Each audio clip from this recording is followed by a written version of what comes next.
Bismillahirrahmanirrahim. Assalamualaikum warahmatullahi wabarakatuh. Pada kesempatan kali ini saya akan menjelaskan mengenai hasil jumlah dan kali dalam bilangan kompleks gitu ya. Baik, langsung saja.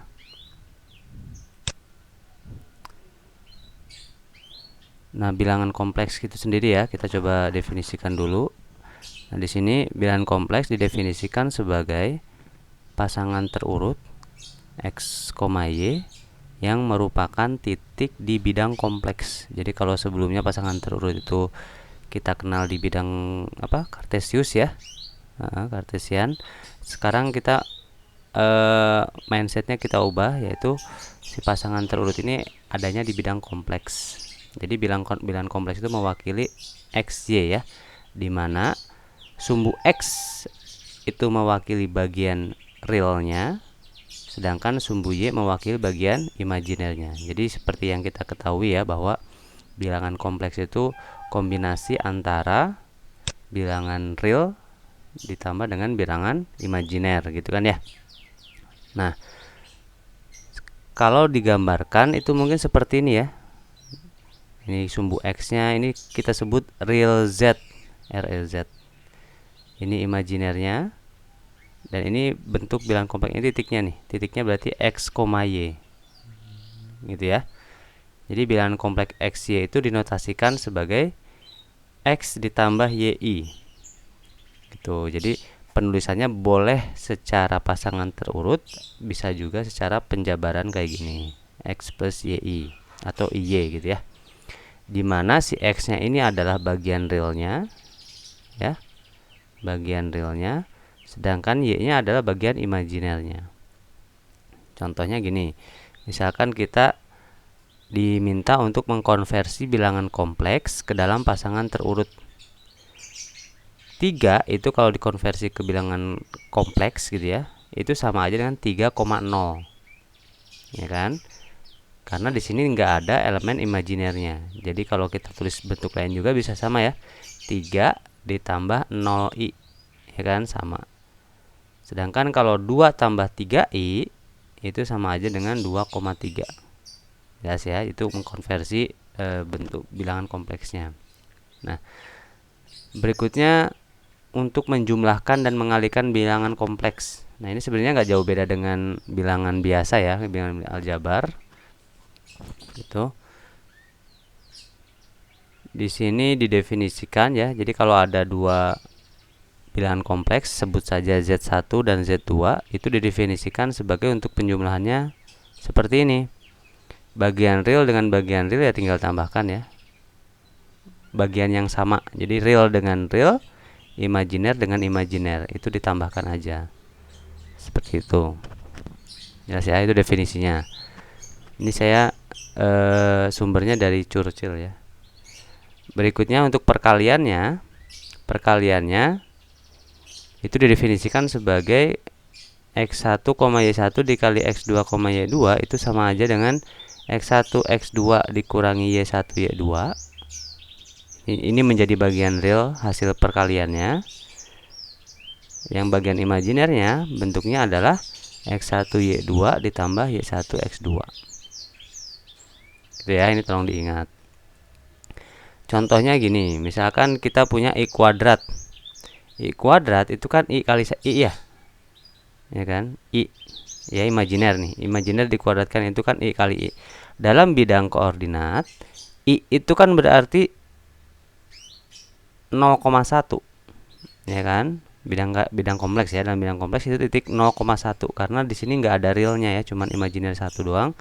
Sama ini juga 0,1. Nah, ini kita coba kalikan sesuai definisi ya. 0 kali 0 dikurangi 1 kali 1. Jadi berapa? Min 1 ya. Sedangkan untuk bagian kompleksnya, bagian imajinernya, X1 Y2 berarti ini loncat nih. 0 kali 1 0, 1 kali 0 0. Jadi 0 juga ya di sini ya. Nah, makanya min 1,0 sama dengan apa? Min 1. Jadinya I kuadrat itu tolong diingat apa? Hasilnya pasti min 1. Seperti itu. Berikutnya jika kita menjumlahkan, ini ada nih 2 dikurangi 5i dikurangi 3 plus i. Nah, ini sebenarnya sama aja ya, sama dengan penjumlahan-penjumlahan pada umumnya yang pada bilangan biasa. Ini kita tinggal operasikan bagian yang sama. Jadi real dengan real. Ini 2 dengan 3, berarti 2 dikurangi 3 min 1 min 5i dikurangi i, jadi min 6i. Gampang ya. Oke, berikutnya ini perkalian nih, ini yang angka jelasnya nih ya. Berarti untuk perkalian, ingat untuk bagian real itu yang sama ya, 3 kali min 1 min 3 dikurangi 1 kali 2 min 2. Sedangkan bagian imajinernya disilang, 3 kali 2 6 ditambah 1 kali min 1 min 1. Jadi hasilnya min 5,5 atau kita tulisnya min 5 plus 5i.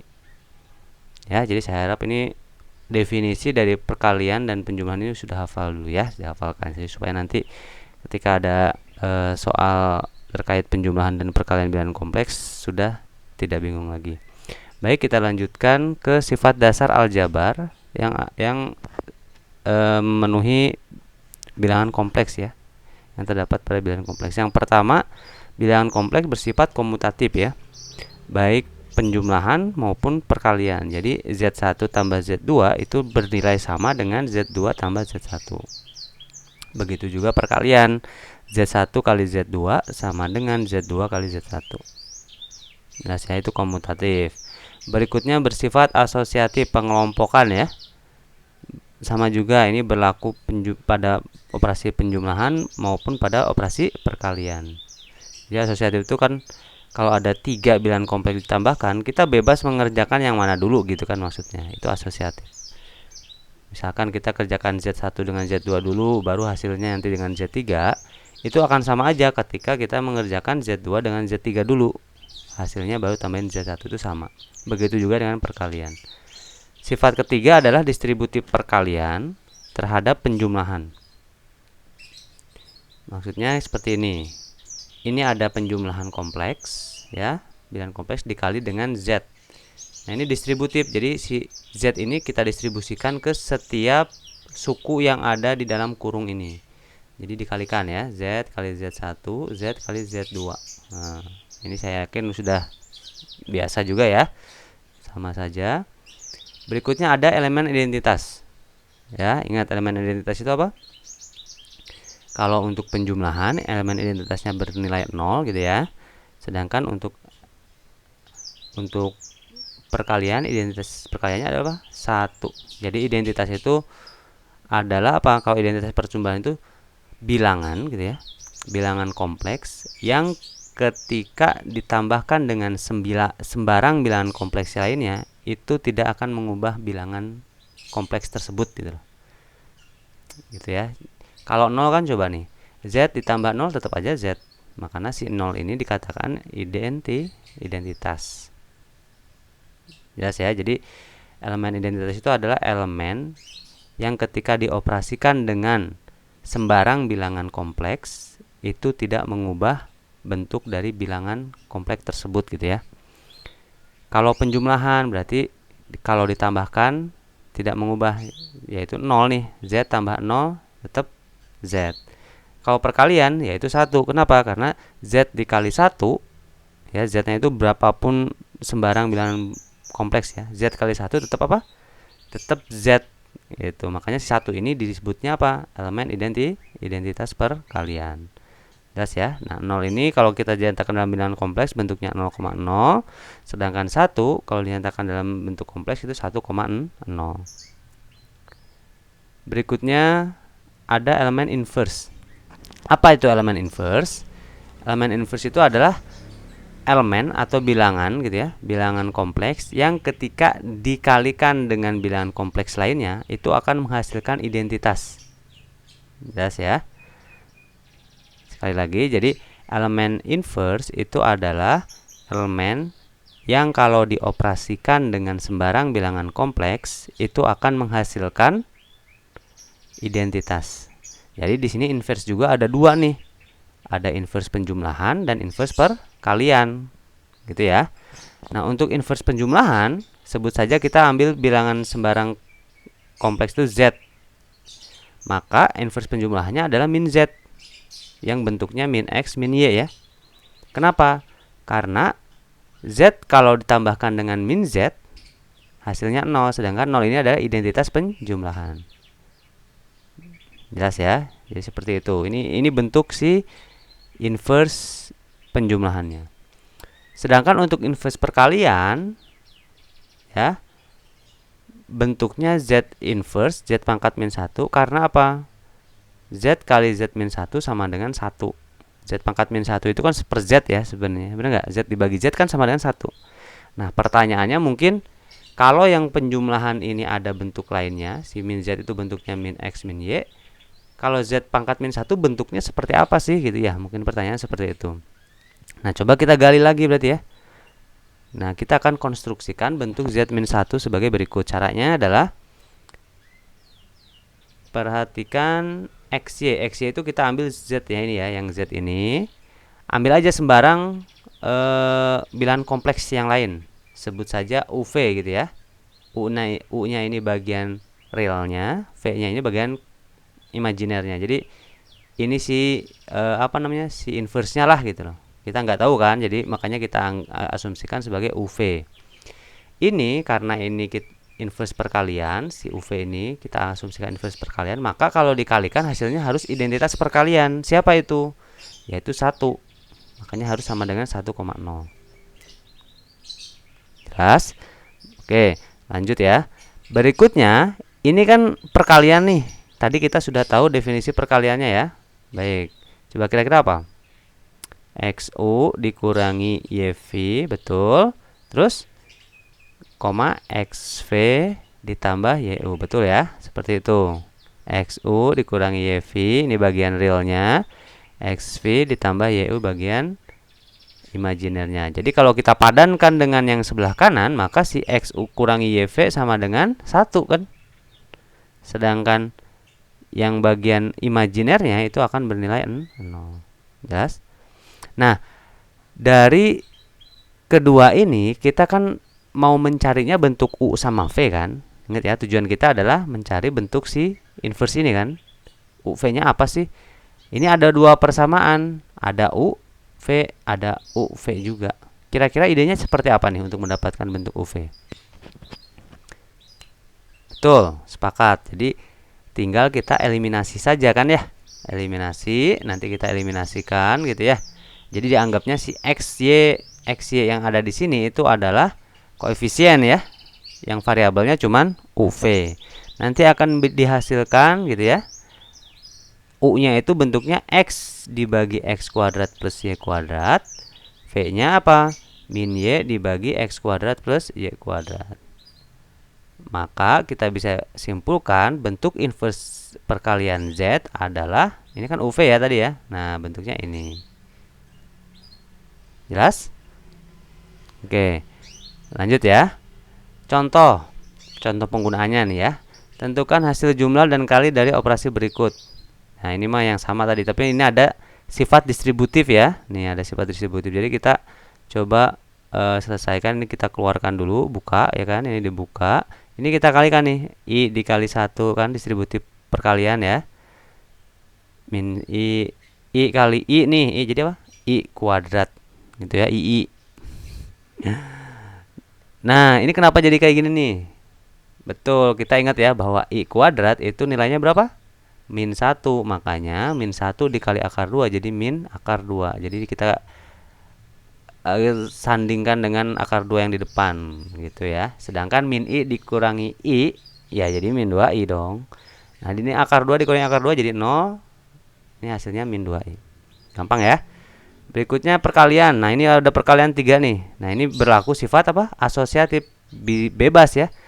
Kalian bisa ngerjakan yang depan dulu, 2 depan dulu atau 2 belakang dulu, terserah. Nah, di sini saya pengen yang belakang dulu deh. Ingat ya, ini bentuknya bukan koordinat. Tapi bentuknya penjumlahan pengurangan ya. Jadi pakai apa? Distributif aja ya. Nah, jadi 2 kali 5 10, 2 dikali min 2i min 4i 15i ini plus 6. Kenapa plus 6? Jadi min 6 dikali I kuadrat ya. I kuadrat kan min 1, jadi plus 6. Jadi ketika nanti kalian menemukan soal, hati-hati ya. Lihat apakah dia itu dinyatakan dalam bentuk X plus YI atau dalam bentuk koordinat. Kalau ada I-nya biasanya dia bukan dalam bentuk koordinat ya. Jadi harus hati-hati. Setelah seperti ini kita bisa sederhanakan dulu, kemudian kita kalikan hasilnya ya. Jadi dapatnya min 11 ditambah 16I. Berikutnya kita tentukan inverse perkalian dari Z sama dengan 2 min I. Nah ini Z sama dengan 2 min I itu sama aja dengan apa? 2, min 1. Nah kemudian ya kita tinggal masukkan ke rumusnya aja ya. Ke rumusnya tadi, masukkan angka-angkanya, nanti akan didapatkan 2/5, 1/5. Berapa? Jadi inverse dari 2 min I itu adalah 2/5 ditambah 1/5 I. Udah ya. Oke lanjut, terakhir ya, kita masuk ke pengurangan dan pembagian. Jadi kalau tadi udah mengetahui bagaimana menjumlahkan dan mengalikan bilangan kompleks, sekarang bagaimana sih kalau mengurangkan dan membagi gitu kan? Nah ternyata pengurangan dan pembagian itu sebenarnya merupakan definisi dari apa? Dari penjumlahan dan perkalian dengan bentuk inverse-nya. Ya, dengan bentuk inverse gitu ya. Jadi pengurangan dan pembagian itu sebagai bentuk inverse sebenarnya. Jadi untuk pengurangan ya, Z dikurangi Z2. Nah, min Z2 itu kan sebenarnya inverse dari Z2 kan? Betul, inverse penjumlahan dari Z2. Jadi Z1 dikurangi Z2 itu sama aja dengan Z1 ditambah min Z2. Kalau kita jadikan koordinat jadi seperti ini, maka bentuknya apa? X1 dikurangi Z2, Y1 dikurangi Y2. Nah, ini definisinya. Maka kita bisa simpulkan Z1 dikurangi Z2 itu definisinya ini. X1 dikurangi S2, Y1 dikurangi Y2. Gitu, kurungan supaya nggak hilang. Berikutnya pembagiannya. Pembagian berarti, nah definisinya apa? Dikalikan dengan inverse perkaliannya. Jadi sisi Z2-nya naik ke atas jadi pangkat min 1 ya, jadi inverse-nya. Ini bentuknya ini, Z2 ya bentuknya ini pasti dong. Ya, ingat lagi rumusnya tadi ya. Nah, ini kalau kita kalikan jadi bruyek kayak gini nih banyak. Nah, ini sebenarnya kalau kita mau sederhanakan, bentuk lainnya ini nih gitu. Jadi sama aja dengan Z1 per Z2 itu sama aja dengan X1 tambah IY1 dikali X2 min IY2, X2 ditambah IY2, X2 dikurangi IY2. Ini kalau kalian sudah kalikan nih pasti sama bentuknya. Ya. Cuman ini bentuknya lebih mudah kelihatan kenapa? Coba nih. Kalau kita teliti ternyata yang ini bentuknya masih sama seperti awal ya. Z1 kan X1 tambah Y1, Z2 juga X2 tambah Y2 kan. Ternyata untuk mencari pembagiannya cukup kita kalikan dengan kayak sekawan. Masih ingat nggak sekawan? Jadi X2 dikurangi Y2 nih. Sekawan ini kan sebenarnya. Ya, jadi seperti itu. Itu untuk mencari pembagian. Kurungan lagi. Nah, contohnya kita disuruh atau diminta menyederhanakan bentuk 4 plus I dibagi 2 dikurangi 3I. Nah, ini pembagian ya. Berarti apa? Betul, kalikan sekawannya aja. Sekawannya adalah 2 plus 3I. Jadi sekawan yang bawah ya. Nih, kita kalikan aja. Jadi daripada ngapalin rumus yang panjang tadi gitu ya, kita enaknya pakai bentuk yang ini aja. Berikutnya tinggal kita kalikan seperti biasa, akan didapat 5 plus 14I per 13 sama dengan 5 per 13 tambah 14 per 13. Ini adalah hasil penyederhanaan atau hasil pembagian dari 4 tambah I dibagi 2 min 3I. Oke, mungkin untuk pertemuan kali ini saya cukupkan sampai sini ya. Jika ada yang kurang jelas dan ingin didiskusikan, kita bisa diskusikan di forum yang sudah disediakan. Terima kasih atas perhatiannya. Semoga bermanfaat. Assalamualaikum warahmatullahi wabarakatuh.